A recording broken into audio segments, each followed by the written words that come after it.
Yang bersyukurnya, saya itu mengikut menjadi karyawan, menjadi bawahan seorang gubernur. Dan beliau waktu itu kami mengusung menjadi DPD perwakilan dari Provinsi Kepulauan Riau. Artinya untuk hal-hal bersosialisasi tentang hal itu buat saya bukan sesuatu barang baru. Hai para perempuan yang muda, yang tua, apapun itu, setiap hari pasti ada satu hal yang baik. Waktunya kamu rest, biar Tuhan yang bekerja. Kami tinggal bersama. Di situ aku merasa seperti orang lain. Nggak ngeblend secara rasa ya. Terus di situ aku terus begini, aduh kenapa ngeces sih? Bagi semua yang berjuang dengan penyakit ini, kita tidak boleh kalah. Kita punya Tuhan yang luar biasa, berikhtiar dan Assalamualaikum warahmatullahi wabarakatuh. Halo teman-teman, ketemu lagi kita di podcast IKA Argen 75. Nah, yang belum tahu apa itu IKA Argen 75? Itu adalah sekumpulan alumni SD Argentina tahun 75. Kita bertemu bersama, kita buat kegiatan-kegiatan yang berguna dan bermanfaat untuk kita semuanya. Salah satunya adalah podcast ini.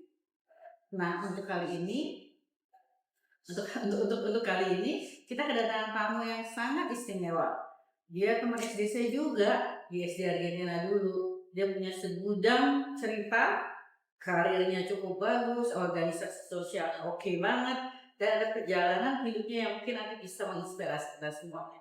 Oke, kita kenalkan aja juga. Gak ada nih di sebelah saya, namanya Nona. Betul, Nona? Lengkapnya siapa Nona? Sarita Patiasina. Oke. Selamat siang. Thank you, Intan. Thank you. Oke, pertama kali orang nanya namanya sebenarnya Sarita Patiasina atau Nona sih? Gimana Nona? Bisa cerita? Kenapa kok tiba-tiba cukup berubah namanya? Nona itu panggilan mesra karena papaku berasal dari timur, seorang berfam Ambon Patiasina. Jadi kalau anak perempuan pertama selalu menjadi panggilan kesayangan Nona. Oh gitu ceritanya. Jadi ada satu anak kesayangan papa ya. Oke, banget. Beda dulu kita sekelas nggak waktu di SD ya dulu ya. Kelas 6A. Kamu kelas berapa? Aku sih 6B aja. Aku B aja. B aja. Senang ya. Kita bangga juga ya kita bisa sempat atau berkesempatan sekolah di SD Argentina ya. Banget. Nah, Nona apa nih yang Nona masih ingat melekat di Nona? Pengalaman atau momen-momen indah atau lucu atau apa di SD Argentina dulu? Oke. Pertama-tama aku bersyukur kalau hari ini aku mesti mengapresiasi untuk teman-teman di sini. Intan, Ketua IKAL 75 sekarang, dan wakilnya Hari. Halo Har. Yang udah 3 jam utak-utik. Tapi thanks, semua berjalan lancar dan baik. Terima kasih buat Maya, buat Bella, teman-teman yang sudah mendedikasikan dirinya untuk adanya podcast ini. Bermanfaat banget dengan era digitalisasi kita sekarang. Semua bisa terinformasi melalui podcast ini. Thank you so much buat teman-teman semua. Semoga berkah, kita semua selalu terjalin silaturahmi yang baik. Oke, intronya banyakan aku ya. Oke, punya kesan saat SD. Waktu SD itu ya kalau sekarang tuh terkenalnya kita dulu tuh anak menteng ya. Wow gitu loh. Penduduk kelas 1 ya di Jakarta pada masanya. Namun dengan berjalannya 50 tahun kita boleh ketemu lagi saat ini dengan reuni yang sudah kita bisa buat, Golden Reunion Argentina 75. Tepuk tangan dulu dong. Alhamdulillah ya. Sehat bisa bertemu ya. Semua itu terima kasih untuk kesediaan teman-teman. Kalau bilang ada kesan yang luar biasa, ya mungkin aku bersyukur kalau dari SD itu mempunyai orang tua yang memang betul-betul take care untuk anak-anaknya, di mana aku dan dua adikku sekolah di SD Argentina. Di mana tiap hari papa jemput, yang sebelum mau berangkat kantor antar kami, mamah yang jemput siang, jadi punya kesan sekali di sekolah itu. Satu yang tadi Intan tanya apa kesan Momen apa ya? Ada nggak ya ada momen atau sesuatu pembelajaran waktu di SD Argentina dulu yang sebenarnya masih itu mungkin yang membentuk kepribadian kita atau kesuksesan kita saat ini? Oke. Aku ingat ya, mungkin kita semua tahu ya, seorang Pasha teman kita, Emar Pasha. Halo Pasha. Dia seorang bintang pelajar masa kita. Dia pernah satu kelas dengan aku, dan terus terang aku tuh kalau hitung-hitungan maaf ya agak-agak ya. Terus mamaku itu selalu mengatakan bahwa aduh Pasha itu anaknya pinter ya gitu. Dia juara kelas, nilainya segini, berhitungnya 10 gitu. Itu. Terus aku tuh merasa gini, oh mama kenapa Pasha kan bukan anak mama gitu. Aku yang anak mama. Cuman boleh aku nyatakan di sini, pada akhirnya di fight pada di penghujung ujian, nilai berhitungku di ijazah 10. Dan itu bukan satu kebanggaan sama aku, tapi bahwa aku ingin menunjukkan ke mama, aku sama loh mak sama Pasha. Ini yang punya kesan buat aku, makanya aku kangen. Pasha di mana ya? Mungkin kapan-kapan kita bisa ketemu. Iya, itu loh. Jadi begitu. Jadinya selain tadi menimbulkan ada jiwa kompetitif tadi ya berarti ya, apa lagi makna pembelajaran yang Nona bisa dapatkan dari situasi tadi? Situasi tadi itu mamaku itu ya cukup sangat seorang ibu rumah tangga yang memang tugasnya 24 jam memperhatikan kami semua. Kami 6 bersaudara, 3 laki 3 perempuan. Saya anak paling besar perempuan. Aku punya 2 adik laki-laki, 1 abang laki-laki dengan 2 adik laki-laki lagi. Jadi 3 laki 3 perempuan. Mamah lah yang selalu support untuk pendidikan anak-anaknya. Mungkin karena aku perempuan paling besar, jadi selalu dituntut, aku dan abangku ya, sekolah tuh harus masuk yang terbaik supaya adik-adiknya ikut gitu. Begitu juga dengan segala sesuatu, dengan disiplin ilmu atau apa. Jadi apa-apa tuh kamu anak perempuan paling besar, kamu perempuan paling besar. Jadi merasa punya, tapi bukan menciptakan seorang anak menjadi ambisius, bukan itu. Tapi selalu punya satu semangat, support untuk harus mencoba. Kalau orang lain bisa, kamu harus mencoba. Itu. Walau hasilnya ya gimana nanti. Itu sih. Jadi bisa menciptakan satu apa ya, perasaan atau semangat untuk mencoba sesuatu yang baru dan bahwa orang lain bisa, kita juga bisa. Iya. Menarik. Nona tadi udah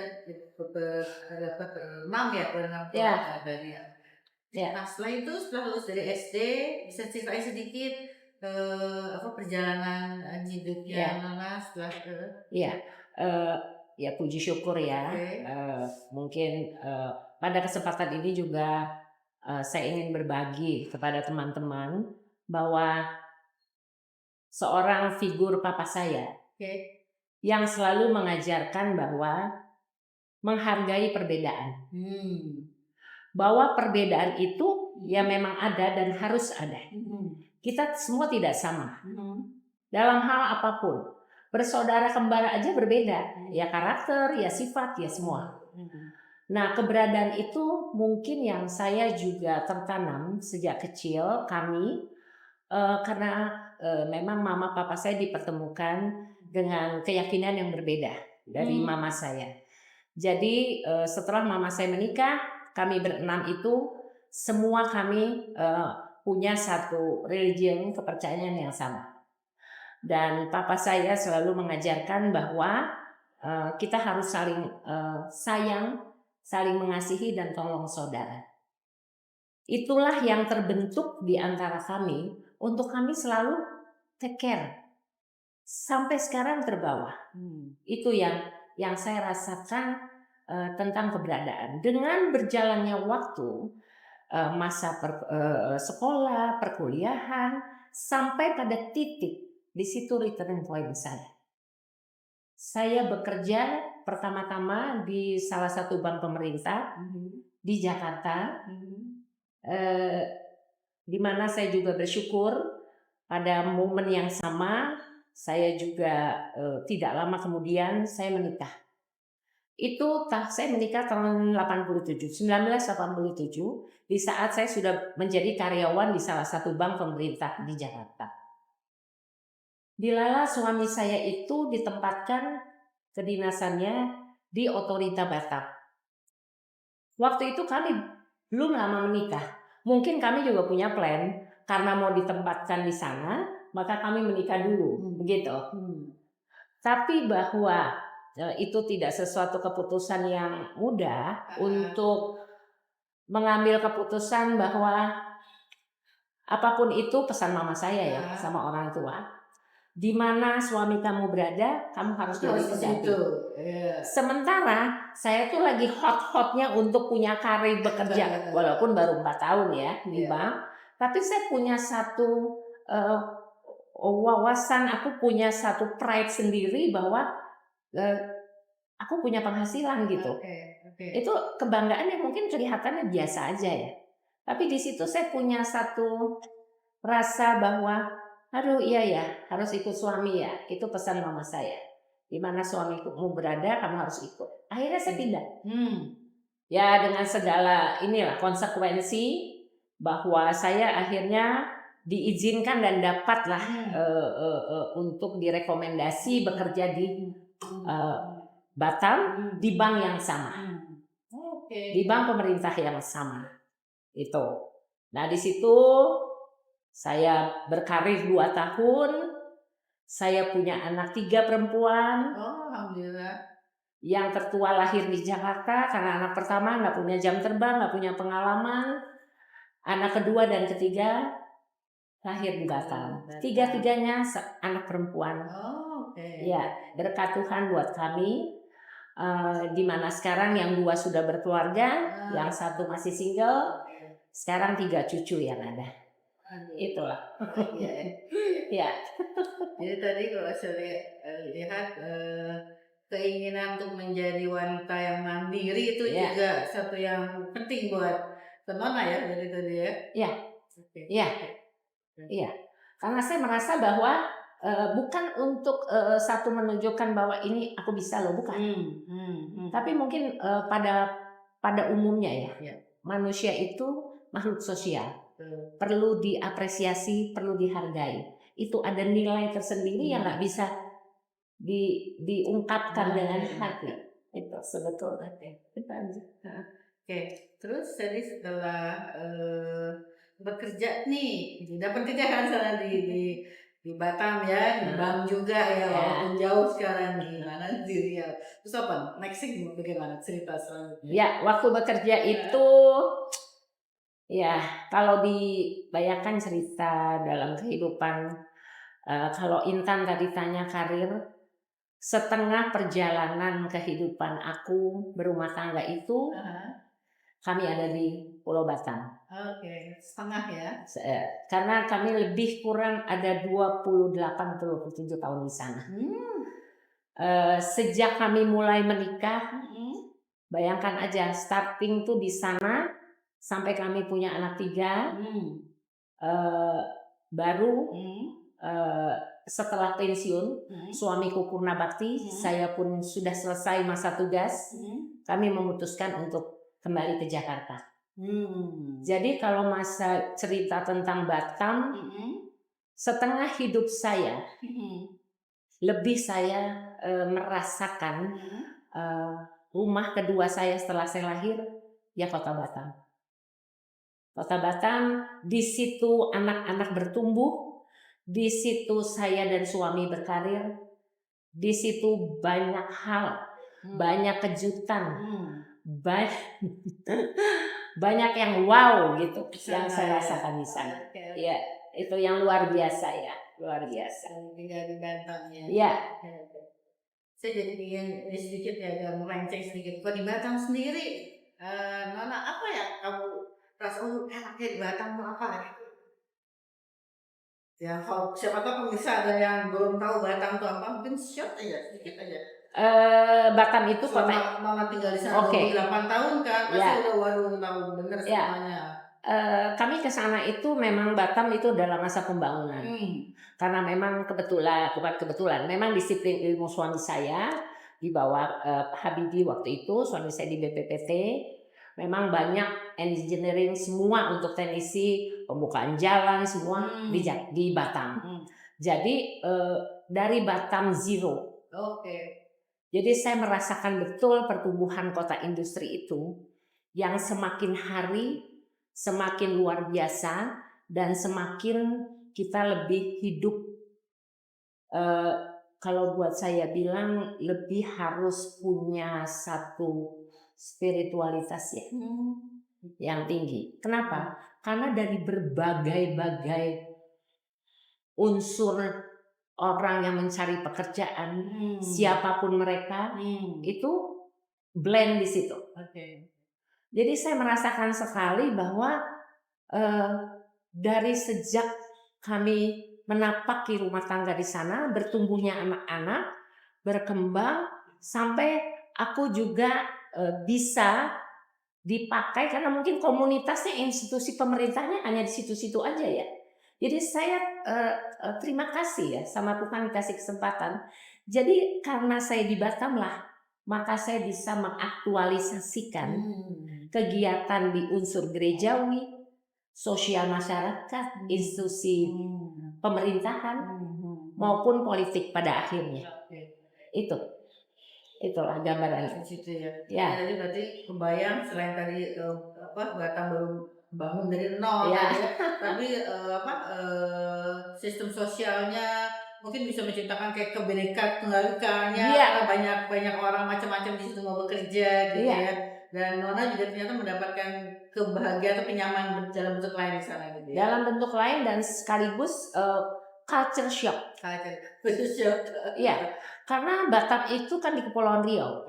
Mereka itu sangat amat ini dengan budaya. Jadi dia punya tagline itu, di mana bumi dipijak, di situ langit dijunjung. Jadi apapun ceritanya, lo harus ikut. Sementara secara culture kita lah dari Jakarta untuk menyesuaikan di sana, untuk nge-blend di situ, ya nggak bisa kita paksa untuk dia terima kita. Jadi memang harus kita sebagai pendatang. Itu aja sih bentuknya. Ya, mungkin pembelajaran bisa saya tangkap dari statement Nana juga. Once kita pindah ke satu tempat, memang adaptasi atau agility itu harus penting banget ya, supaya kita bisa nge-blend di situ ya, bisa masuk ke situ ya. Iya, betul. Iya, itu. Nah, tadi Nana sempat ngomong masalah 28 tahun sampai kehidupan karirnya, terus gereja gitu ya, terus politik sempet ya. Nah, apa nih yang mendorong Nana bisa akhirnya masuk ke politik? Masuk itu karena ada kesempatan. Dan waktunya pas. Mungkin kalau aku di Jakarta nggak kepikir juga. Mungkin kesempatan itu belum tentu ada. Itu satu. Yang kedua juga Batam itu kecil. Ada istilah di sana kalau ada orang Batam yang dengar ini, jarum jatuh di rumah kita, satu Batam dengar. Oh gitu ya. Jadi jangan coba-coba aneh-aneh di Batam. Nyampe tuh kemana-mana. Itu istilahnya. Kami para pendatang di sana gitu. Nah, kenapa ke politik? Ada kesempatan, waktunya ada, dan waktu itu dan saya seorang yang begini. Kita tidak pernah tahu goalnya. Tapi lakukan maksimal dan berani mencoba. Itu yang saya lakukan. Ya, itu yang pertama saya lakukan waktu bukan mencoba-coba ya. Memang ada penawaran dan mungkin dunia politik waktu itu membutuhkan berapa persentase untuk perempuan Oh, untuk berkiprah di politik. Iya, saya ingat. Gitu. Untuk berkiprah di politik. Maka di awal saya memulainya itu mengikuti, ya nggak usah perlu partainya kan gitu kan ya. Yang pasti partai biru, partai pemerintah saat itu, dan saya menjadi tim pemenangan dari pres dan wapres waktu itu di Kota Batam. Itu mulainya dari situ ya. Apa tuh kunci kesuksesannya sehingga masuk ke partai yang tepat dan habis itu unggulannya menang lagi di wapres dan pres. Apa ya secara pribadi bukan secara partai ya? Kita nggak ngomong politik nih. Kita secara pribadi Nona apa yang Nona lakukan sehingga bisa ya secara nggak langsung big atau goal besarnya tercapai apa ya secara individu yang dilakukan? Thanks to God. Saya punya satu karunia yang seperti selalu saya ingat. Jangan pernah anti dengan perbedaan. Sementara di sana, saya adalah sebagai bukan sesuatu yang untuk penerimaan budaya di sana waktu itu sangat masih resistensi ya untuk penerimaan di dalam budaya mereka. Dan saya harus kolaborasi dengan masyarakat di sana. Yang bersyukurnya saya itu mengikut menjadi karyawan, menjadi bawahan seorang gubernur. Waktu itu juga ketua otorita Batam. Jadi saya sudah ngeblend dengan masyarakat di sekitar pulau-pulau di situ. Masuk dalam organisasi anggota Dekranasda, dalam organisasi institusi pemerintah. Jadi otomatis saya tidak bisa untuk beda sendiri gitu loh, tidak bisa. Jadi ngeblend begitu, dan kebetulan saya punya pimpinan yang juga bukan orang daerah waktu itu, adalah dari Jakarta juga, yang mana lebih kurang 7 tahun ya saya mengikuti beliau menjadi asistennya dari dia ketua otorita Batam sampai dia menjadi gubernur. Dan beliau waktu itu kami mengusung menjadi DPD perwakilan dari Provinsi Kepulauan Riau. Artinya untuk hal-hal bersosialisasi tentang hal itu buat saya bukan sesuatu barang baru. Kolaborasi ya, tapi untuk person masuk ke situ ya baru saat itu. Wah, ternyata kesuksesannya kunci-kunci kesuksesannya tuh banyak juga ya, adaptability ya, networking tadi ya. Terus selain tadi juga menghargai perbedaan itu juga sangat penting ya. Networking juga penting. Masuk belajar dari Dekranasda dan seterusnya. Oke. Nah, kalau gitu terus itu satu ini kali ya, masih politik. Kalau punya ada advice buat generasi penerus nih supaya ini apa? Satu apa dua kata aja? Generasi penerus perempuan atau perempuan? Laki perempuan? Mungkin laki secara umum, bisa spesifik ke perempuan. Buat perempuan, hai para perempuan yang muda, yang tua, apapun itu, setiap hari pasti ada suatu hal yang baru. Buat kita adalah makhluk yang kuat yang Tuhan ciptakan, selalu menjadi satu tiang. Tiang dalam rumah tangga, tiang dalam keluarga khususnya, tiang di mana rumah tangga itu dibangun miniatur dari negara. Tiangnya ya perempuan. Jadi jangan pernah takut untuk mencoba. Teruslah kejar impianmu, wujudkan impianmu dengan jatuh dan bangun setiap hari. Jangan pernah takut gagal. Kalaupun gagal, itu adalah satu loncatan yang mana kamu harus mencoba lagi sampai impianmu tercapai. Oke. Itu satu. eh untuk anak muda sekarang atau Boleh? eh, eh, jika kamu membayangkan sesuatu yang ingin kamu capai, wujudkan bayanganmu, tapi harus dengan integritas dirimu, berjuang terus. Mencapai keberhasilan itu tidak mudah, tapi kau akan belajar dari segala proses yang akan kamu rasakan. Buahnya pasti baik. Oke, makasih sharingnya. Sama-sama. Terus saya jadi kepingin tahu mengenai pengalaman perjalanan hidupnya nih, kita bersenggol-senggol dari perjalanan hidupnya. Apa nih dari Nona pengalaman hidup yang sangat atau yang benar-benar mendampak atau impactful lah istilahnya. Benar sulit, pengalaman sulit apa yang kira-kira Nona pernah alami dan bagaimana membangkitnya kembali? Mungkin sharing Pengalaman hidup yang pahit, ya. returning point juga ya buat hidup ya.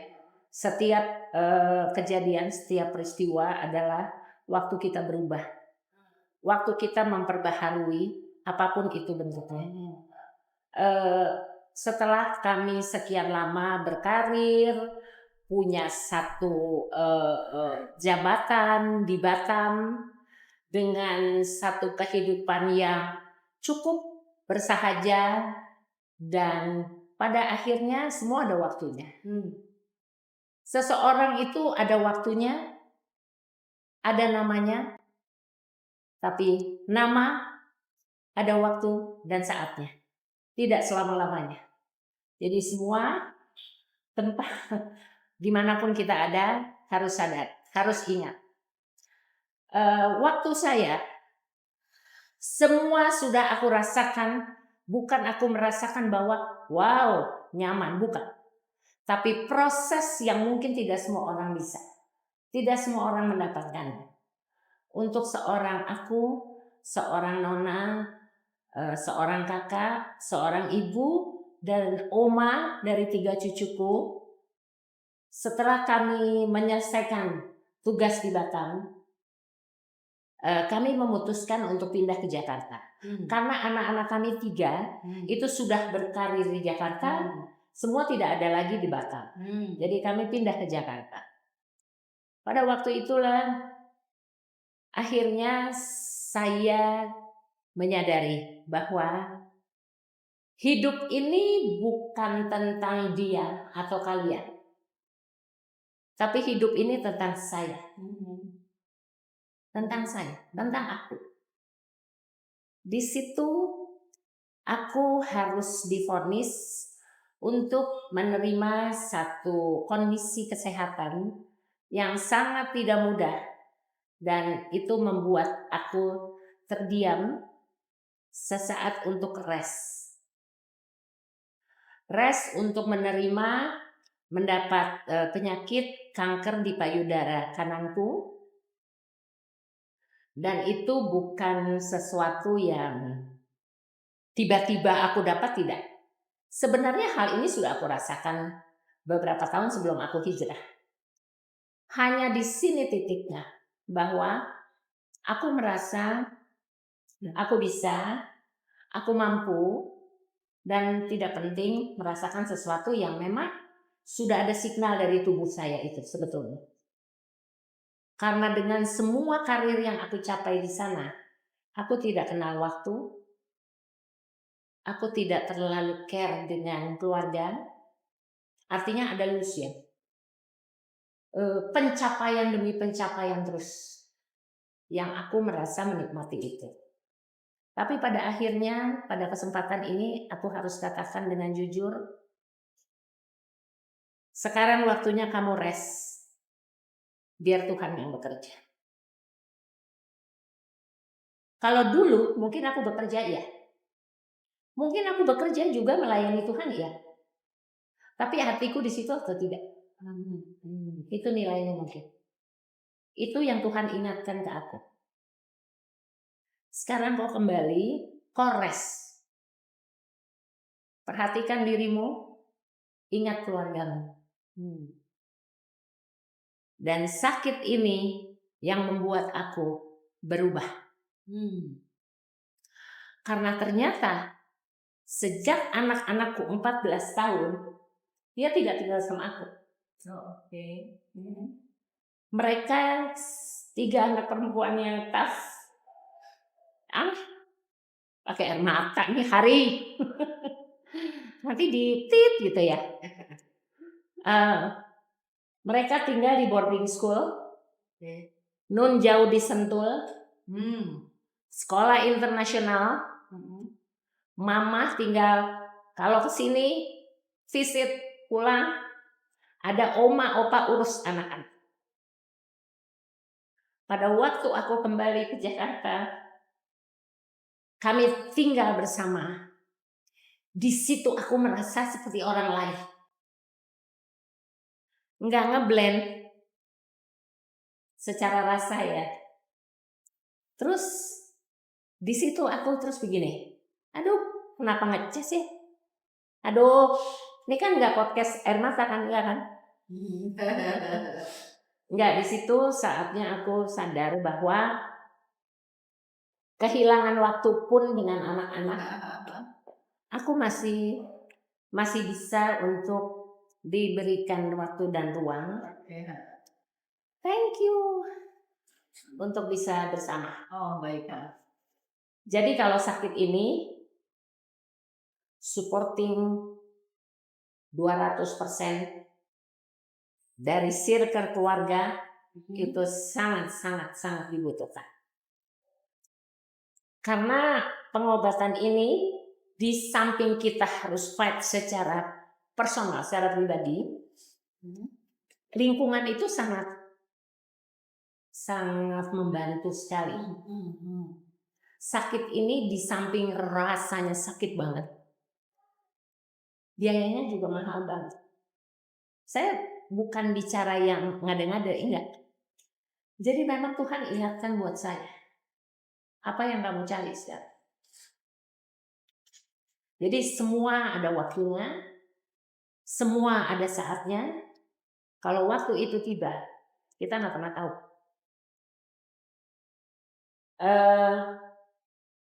Mungkin itu sesuatu yang nggak mudah. Terima kasih buat podcast ini. Kenapa? Waktu saya selesai operasi, dan satu yang saya tanamkan di diri saya, kalau Tuhan kasih izin saya menderita untuk berjuang dengan CA, yang saya lakukan adalah fokus untuk sembuh. Tidak pernah baca laporan rumah sakit. Apa kata dokter saya ikutin. Walaupun itu akhirnya sekarang saya baru menyadari bahwa kapanpun tidak usah saya akun. Berapapun umurmu, kalau memang waktu Tuhan, kamu pulang. Saya dapat hikmat di sini bahwa non berjuang, kamu sekarang sudah dalam titik ini. Itu karena Tuhan. Bukan karena siapa-siapa juga. Jadi kembalilah ke fitrahmu untuk selalu hidup benar, hidup lebih baik, hidup bermanfaat, dan nyatakan kebaikan itu kemurahan dengan sikap.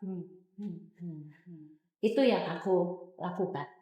Karena pesan dari seorang dokter, mungkin aku boleh speech di sini dokternya. Dokter aku adalah konselor Afifah Amiruddin.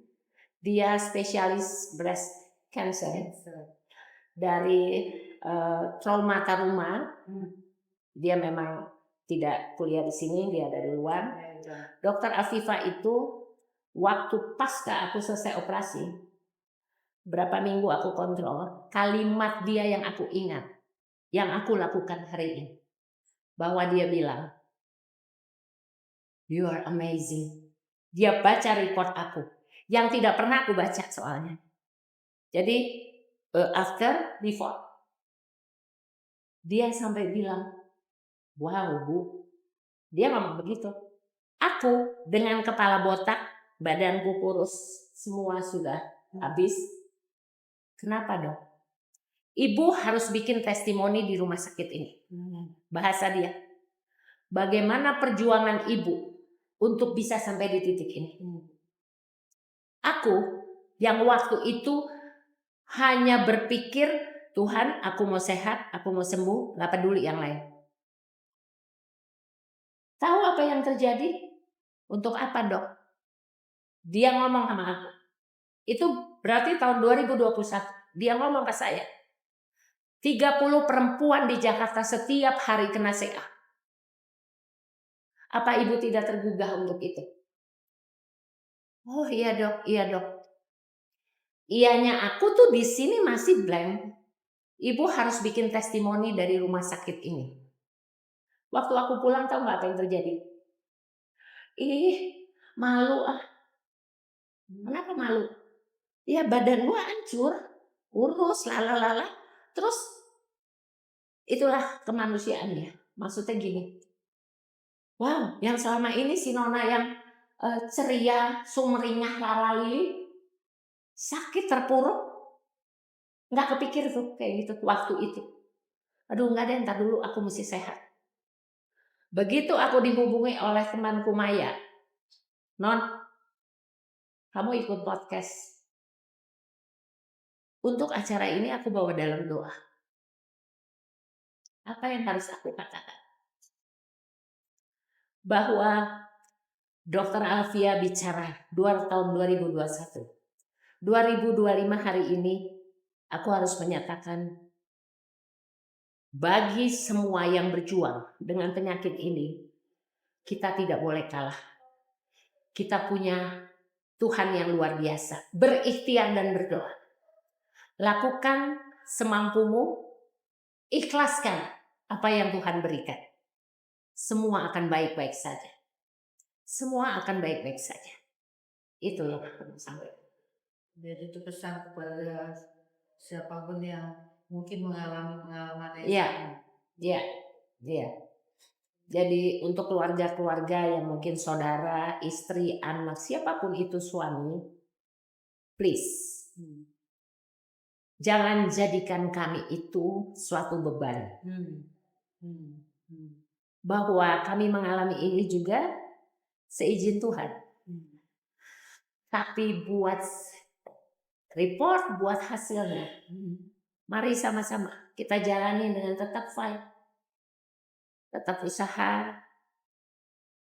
Tetap punya hikmah. Pasti yang terbaik. Itu. Saya banget ya. Itu mungkin sekarang mengubah cara Nona memandang dunia dan masa depan berikutnya kali ya menjalani ini. Sangat ya, sangat. Sekarang saya lebih ya secara spiritualitas mungkin aku lebih harus dalam terus, melekat dengan Tuhan dan selalu merasa tidak perlu merasa sudah kehilangan momen dengan anak-anak. Tapi dengan kejadian ini aku tahu bahwa anak-anak, menantu, cucu adalah dan suami ya adalah penyemangat aku sampai hari ini. Alhamdulillah. Ya. Jadi apa? Infrastruktur apa tuh support structure itu sih Mungkin Intan mau tahu apa arti keluarga buat aku. ya kelihatan Arti keluarga buat aku, buat semua juga. Keluarga di samping ada ikatan secara batin suami istri dan legalitas secara surat. Bahwa keluarga adalah tempat aku bersandar. Keluarga adalah tempat aku berbagi dan menerima siapapun itu, suami, anak, menantu, cucu, menerima dengan legowo. Karena itu adalah bagian dari kehidupan, kebersamaan. Dan selalu sayang, terus membangun karakter supaya bermanfaat mereka di luar sana. Supaya kuat. Itu. Ya semuanya sebenarnya kekuatan kita itu ya berasal dari keluarga itu ya. Tempat bersandar. Tempat bersandar. Tempat berbagi. Ya. Itu. Makasih Nona udah benar-benar secara jujur, gamblang, jelas ceritain semuanya. Saya tuh pasti mau menginspirasi kita semua ya. Ya, makasih Mbak. Khususnya untuk yang saat ini juga mengalami hal yang sama. Ya. Oke. Nah, mungkin terakhir sebelum kita tutup, Nona ada mau memberikan pesan singkat dari semuanya, dari perjalanan hidup Nona dari awal, terus sempat mungkin naik dari sosial, karir yang cukup bagus, saya mungkin ada turning point ya, kehidupan dan seterusnya, dan itu pasti ada pembelajaran semuanya ya. Baik. Itu pasti ada pembelajaran, nggak mungkin kita diciptakan dari apa, mungkin yang bisa disampaikan. Universal ya. Oke, monggo. Tapi yang pasti kita hidup itu semua karena ada maksud Tuhan, rencana Tuhan yang indah buat kita semua. Yang terbaik buat kita semua.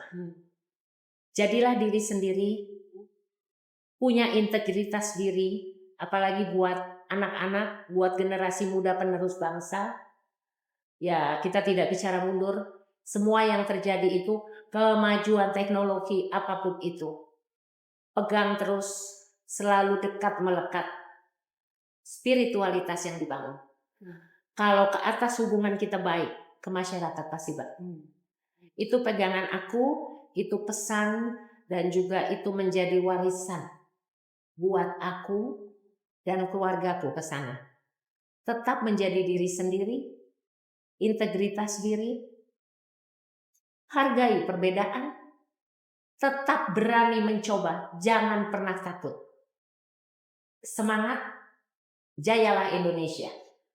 Wow, keren banget, benar-benar keren banget. So, terima kasih ya Nona udah sharing begitu lengkapnya, menginspirasi kita semuanya ya. Thank you, sama-sama. Jadi mungkin kita bisa akhiri podcast ini, tapi saya yakin dan saya sendiri pun agak terpesona lah gitu kira-kira ya. Jadinya mendengar cerita Nona tadi ya, kisahnya Nona. Oke, baik, kali ini kita bisa akhiri. Mungkin saya akan sedikit ada quote, ketika saya mati tak satu harta bisa kita bawa ya, tapi saya bisa hidup dalam diri orang lain lewat apa yang saya berikan. Amin. Dan Nona di sini melakukan dengan sharing sesuatu, saya rasa pasti menginspirasi dan motivasi semuanya. Thanks ya. Terima kasih Nona. Terima kasih. Ini adalah the end of podcast hari ini. Jadi semoga bisa motivasi dan menginspirasi kita. Sampai ketemu di podcast